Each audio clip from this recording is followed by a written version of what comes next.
sejam bem-vindos ao Advogado do Diabo, a Justiça e os Números. Eu sou a Diana Ramos, diretora do Jornal Negócios, e o Advogado do Diabo é o Luís Miguel Henrique. Olá. Olá, Miguel, uma vez mais. E esta semana olhamos para um caso de justiça. Vamos falar de João Berardo, o empresário madeirense que volta às bocas do mundo, desta feita porque o Tribunal Administrativo e Fiscal do Funchal anulou a extinção da Fundação Berardo. E como é que isto aconteceu? Esta decisão judicial veio reverter uma outra decisão do governo que foi tomada em julho do ano passado e que foi feita através de um despacho da presidência do Conselho de Ministros com base num parecer da Inspeção-Geral de Finanças. Miguel, para quem não se lembra deste caso, vamos ter aqui uma longa batalha judicial a opor o empresário João Berardo ao Estado por causa desta extinção da Fundação.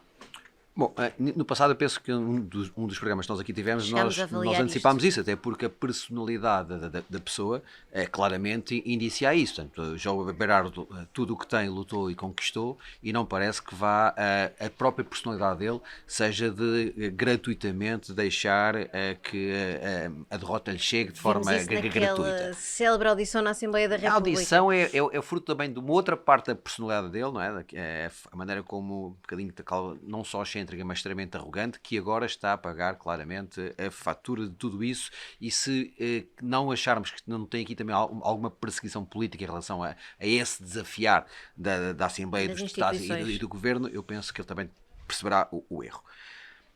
Tecnicamente, em relação às questões, eu acho que o edifício, digamos, da justiça sobre João Berardo vê-se claramente em dois campos. Tudo aquilo que foi feito pela Caixa Geral de Depósitos e pelo Milênio BBCP, nomeadamente pelos bancos credores, em relação àquilo que tinha sido um conjunto de tentativas de dissipação e de ocultação de património para evitar um conjunto de execuções, foi, ainda que esticando a interpretação da lei, foi bem feito. E por ter sido bem feito, ela teve a fundamentação necessária para conseguir ver a luz do dia. E aí conseguiu-se, nomeadamente, alcançar um conjunto de património do senhor comendador. E sobre isso, sinceramente, pouco ou nada há a criticar. Até porque ele não se escusa a um conjunto de mostrar de quanto bem está na vida. Portanto, não é por falta de património, é mesmo pela forma aonde é que ele está parqueado e a maneira como se lá chega. Portanto, e para quem não se recorda já desse episódio, os bancos, por causa da elevada dívida que Berardo tinha, decidiram avançar com uma ação executiva que, se numa primeira análise poderia bater ao lado porque ele não tinha de facto património direto, a banca conseguiu... Através do Instituto, que é a consideração da personalidade jurídica. Não é habitual, não é comum, mas ele existe de forma indireta no direito português, e isso foi um recurso inteligentemente utilizado pelos bancos credores para conseguirem resolver parte da sua situação e, volto a dizer, de forma inteligente, correta, tecnicamente bem fundamentada, e por isso viu a luz do dia. Nos antípodas disto está todo o resto do processo em relação à extinção da Fundação João Berardo. E aqui começa a entrar uma certa revanche política, uma certa arrogância por parte do governo e querer, do ponto de vista administrativo, ser mais papista que o Papa. E a partir do momento em que se avança de forma administrativa para a extinção da Fundação João Berardo, sem o mínimo de fundamentos técnicos e legais jurídicos, é óbvio que isto seria algo que estaria no horizonte de alguém minimamente esclarecido para poder perceber. É que os vícios não são apenas uns, são vários. Eu ia citar isso porque o Tribunal entendeu que a extinção assentou, como dizia o Miguel, em diversos vícios. O primeiro deles, a falta de competência daquele órgão, do Conselho de Ministros e da Presidência do Conselho de Ministros, para tomar aquela decisão específica de extinguir a Fundação. Depois outro, não houve nenhuma audiência prévia, por exemplo. Ora, conhecendo, como dizia o Miguel e bem, o espírito litigante de Berardo, parece-lhe que o Estado se preparou mal, tecnicamente, para esta batalha. Eu acho que sabem ao que vão. E acho que o tempo corre a favor do Executivo. A pressão corre contra João Berardo. Eu volto a dizer, uma coisa é a personalidade dele, outra coisa é o desgaste contínuo de enfrentar uma máquina tão pesada quanto o Estado. Eu não acredito que na incompetência de quem assim decidiu. Eu acredito é que tenham lido claramente os riscos que estavam a correr e ainda assim tenham decidido em conformidade, até porque do ponto de vista da comunicação isto continua a causar, ou continuou a causar em 2022, muito estrago e muito ruído na imagem de João Berardo. Mas voltando à questão do Tribunal, o Tribunal pura e simplesmente rasgou de alto a baixo tudo aquilo que foi feito pelo Governo, isto é dizer, quem decidiu não tinha legitimidade para o decidir, não foram garantidos os mínimos de direitos em relação à contraparte, neste caso à Fundação, pela questão do direito de audição prévia, e sequer o fundamento tinha o mínimo de validade e, volto a dizer, eu tive o cuidado de ler e tentar perceber exatamente nas entrelinhas tudo o que se passava e não me parece que seja muito fácil ou quase impossível reverter esta decisão de forma global.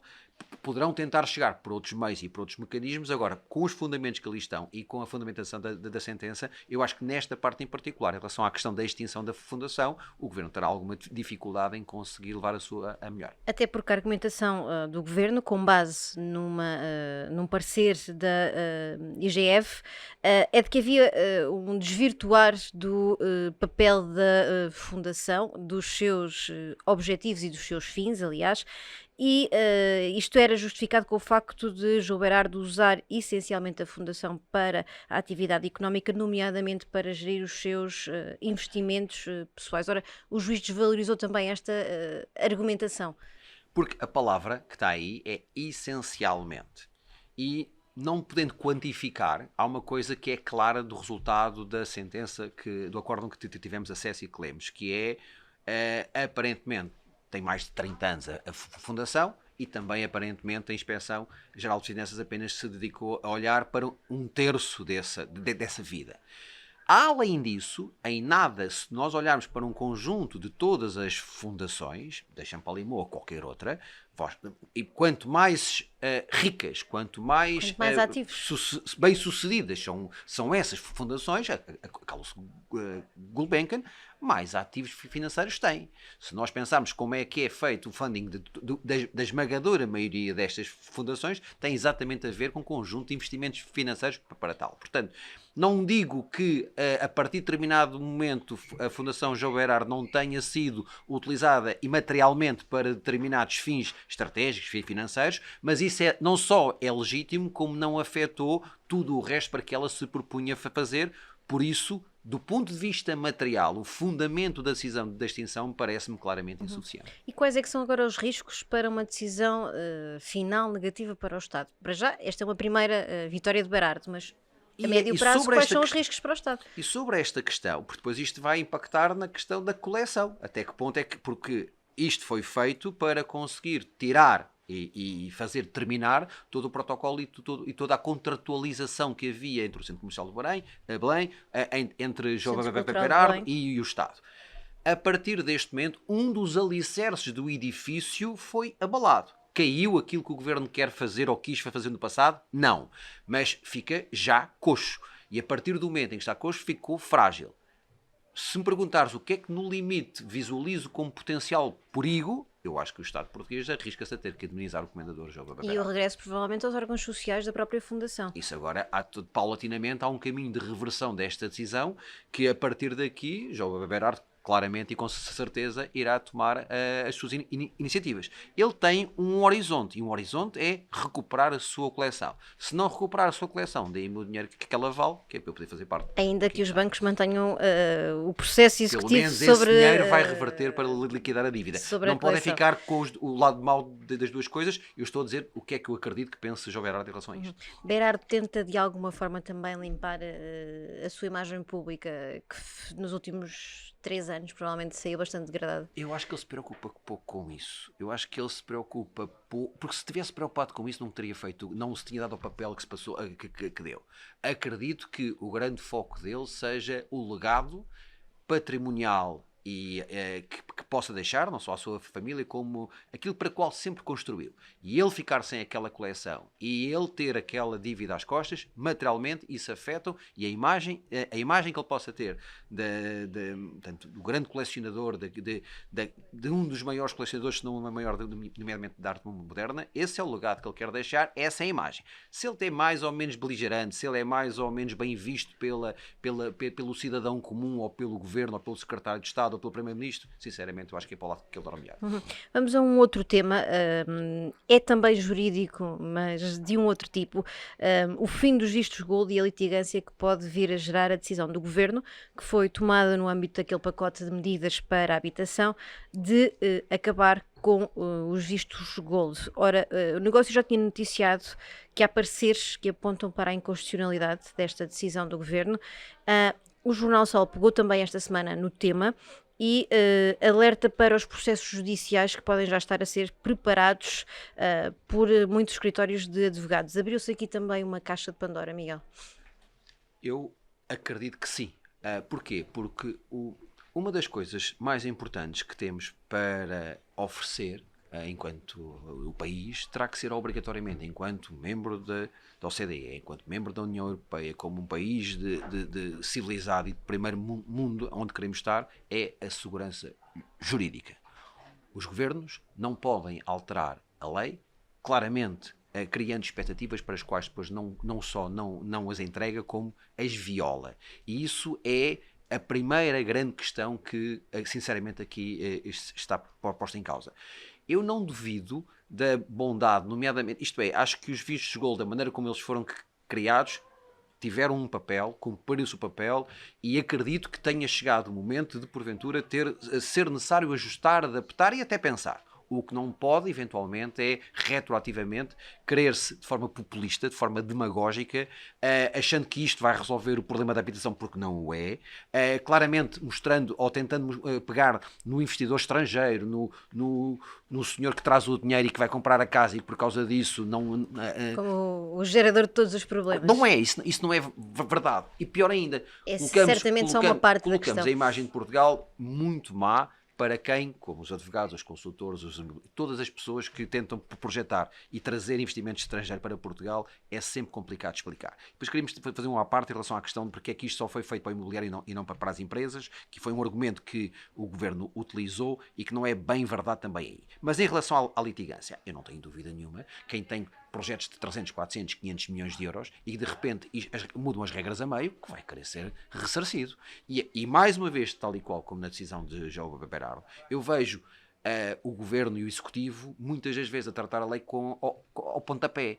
E não vai ter bom fim. É impossível, porque um conjunto de iniciativas que estão no terreno, com base, volto a dizer, num conjunto de leis e de diplomas que existem, não podem eventualmente ser, agora dizer assim, bom, afinal nós enganamos, não era bem isto que nós queríamos. E há investimentos aqui que vão ficar por fazer, certamente.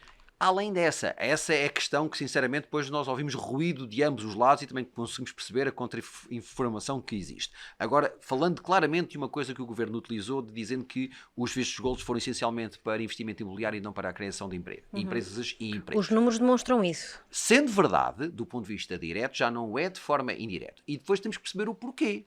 Eu tive algumas reuniões com alguns clientes e mostro-lhes claramente a questão do visto gold. Mas quando tu começas a passar para tentar criar uma empresa, aonde é que isto barra? Na legislação laboral, na carga fiscal, na burocracia, na justiça lenta. Isto é, quando nós começamos a tentar vender ou apresentar os vistos gold a qualquer investidor estrangeiro, a segurança que se lhe tem, que a pessoa pretende para o seu capital é muito mais de um lado do que do outro. Não existe capacidade de atração de investimento estrangeiro para as nossas empresas, porque existe um conjunto de problemas crónicos que continuam sem resolver.